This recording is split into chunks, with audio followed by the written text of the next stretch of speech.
Assalamualaikum warahmatullahi wabarakatuh. Izin Bapak dosen, izin memperkenalkan diri. Madia Praja Putri F. Ayu Hardianti. Dan saya Nila Wardani. Kali ini kami akan membahas mengenai mekanisme perencanaan pembangunan dalam bidang penegakan regulasi dalam Trantibum Linmas di kabupaten kota kami masing-masing. Nah, bener kan yuk? Ya, benar. Jadi kali ini kita mau membahas apa nih? Tentunya membahas perencanaan pembangunan dong. Ya, Nah, Nila nih, menurut kamu apa sih Nila perencanaan pembangunan itu sendiri? kalau menurut aku, perencanaan pembangunan itu merupakan suatu cara atau teknik untuk mencapai tujuan yang diinginkan dalam proses pembangunan sehingga mampu mewujudkan masyarakat yang maju, makmur, dan juga sejahtera. Itu kalau dari aku ya. Kalau dari Ayu sendiri itu gimana? Kalau menurut aku kan perencanaan pembangunan itu merupakan suatu proses yang berorientasi pada hasil yang ingin dicapai.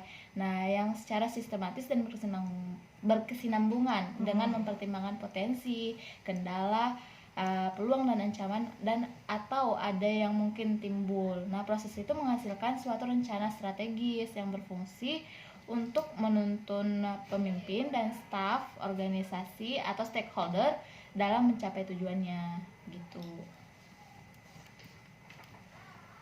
Nah, kalau untuk regulasi sendiri nih, apa sih regulasi yang mengatur tentang perencanaan pembangunan dari yang Ayu ketahui? Nah, yang saya ketahui regulasinya itu terdapat dalam Undang-Undang Nomor 25 Tahun 2004 tentang Sistem Perencanaan Pembangunan Nasional. Dengan Undang-Undang Nomor 25 Tahun 2004 ini, perencanaan pembangunan bersifat bottom up yang menekankan partisipasi dari banyak pihak dalam pelaksanaan pembangunan. Begitu Nila. Banyak banget ya. Rupanya yang aku ketahui ini cuma baru satu terkait Undang-Undang Nomor 30 Tahun 2014 tentang pemerintahan daerah. Makasih udah banyak memberi masukan. Iya. Nah, selanjutnya menurut Ila apa sih tahapan proses perencanaan pembangunan itu sendiri? Kalau untuk tahapan dari perencanaan tuh yang aku ketahui itu ada 4 sih. Yang pertama itu penyusunan rencana.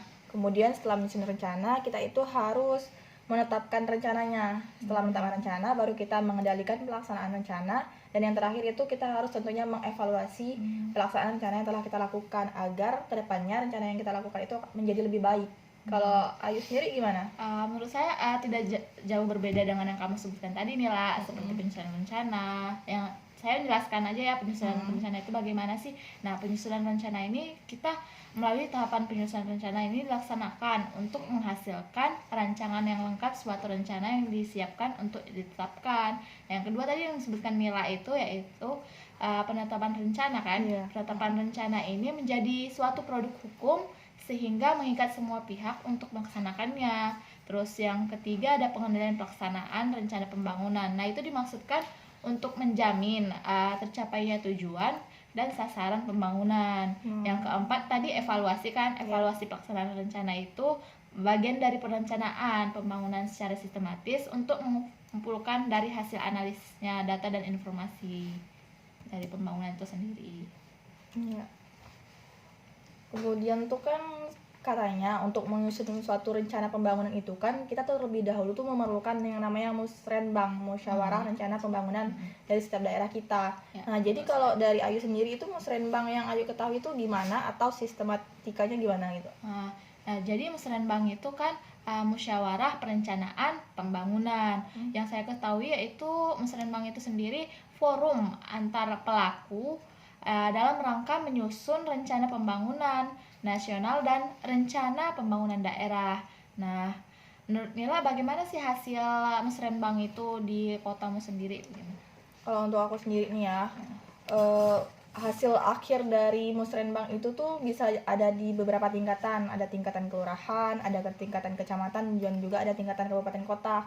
Nah, hasil-hasilnya itu tuh disesuaikan lagi dengan tingkatan tersebut. Kayak untuk di kelurahan tuh bisa menjadi alokasi dana, kemudian di tingkat kecamatan itu bisa menjadi bahan untuk forum SKPD kita, dan yang terakhir tuh bisa untuk sumber pembiayaan dari APBD kita sendiri. Oke. Nah, selanjutnya kan ada mekanisme perencanaan nih. Nah, di kotamu sendiri bagaimana sih nggak mekanisme perencanaan pembangunan itu sendiri? Kalau untuk mekanisme perencanaan tuh yang aku ketahui terlebih dahulu tuh kita harus mengetahui peraturan perundang-undangan yang terkait. Kemudian kita juga harus mengetahui kebijakan-kebijakan nasional yang terkait, dan juga kita harus mengumpulkan dahulu dokumen-dokumen yang terkait dengan perencanaan pembangunan, dan juga kita juga harus mengetahui data-data dari APBD tahun-tahun berjalan atau tahun-tahun sebelumnya agar bisa menjadi bahan acuan referensi gitu kan.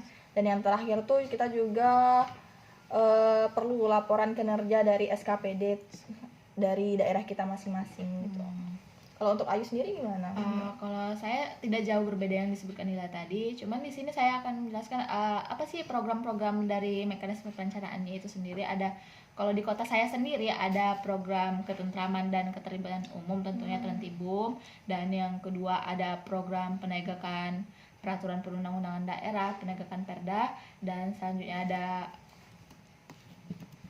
program perlindungan masyarakat, dan yang terakhir itu ada program penanganan bencana kebakaran.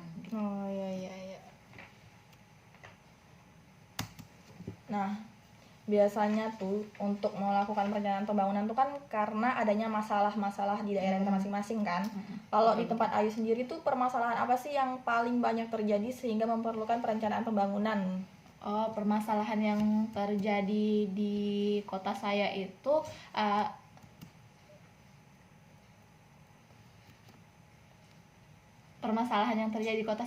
yaitu pertama itu ada rendahnya kesadaran dari masyarakat itu sendiri terhadap gangguan ketentraman dan ketertiban umum, dan yang kedua ada masyarakat itu kurang dalam menjaga ketertiban umum itu loh Nila. Jadi mereka kurang mematuhi terkait peraturan daerahnya dan perkadanya tentunya. Terus ada jumlah personil dalam melakukan pelayanan itu masih dinilai kurang memadai dan yang keamanan layanan belum itu sesuai dengan keinginan masyarakat. Jadi di mana masyarakat itu belum mengerti bagaimana sih menjaga keamanan dan ketertiban umum di tempat saya begitu. Kalau tempat Nila bagaimana? Kalau aku sendiri nih yang aku ketahui nih kiranya ada empat pokok permasalahan. Yang pertama itu pelaksanaan kegiatan monitoring dan evaluasi program kegiatan dari pemerintah itu tuh masih kurang untuk misalnya sosialisasi penertiban Trentibum Linmas di Kota Pontianak itu masih kurang. Kemudian hal itu tuh didukung dengan permasalahan yang kedua, yaitu kurang seimbangnya antara aparat penegak hukum dan juga banyaknya masyarakat yang ada di Kota Pontianak, sehingga masih kurangnya jangkauan dari pemerintah untuk menyosialisasikan Trentibum Linmas itu sendiri. Dan kemudian itu ada masih banyaknya pelanggaran seperti yang Ayu bilang kan, masih banyaknya pelanggaran Perda dan juga peraturan wali kota karena di Kota Pontianak kan karena seperti banyaknya PKL yang berjualan karena faktor ekonomi kan ya.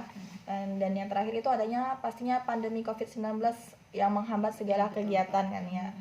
Berarti tidak jauh berbeda ya permasalahan di kota kita berdua gitu.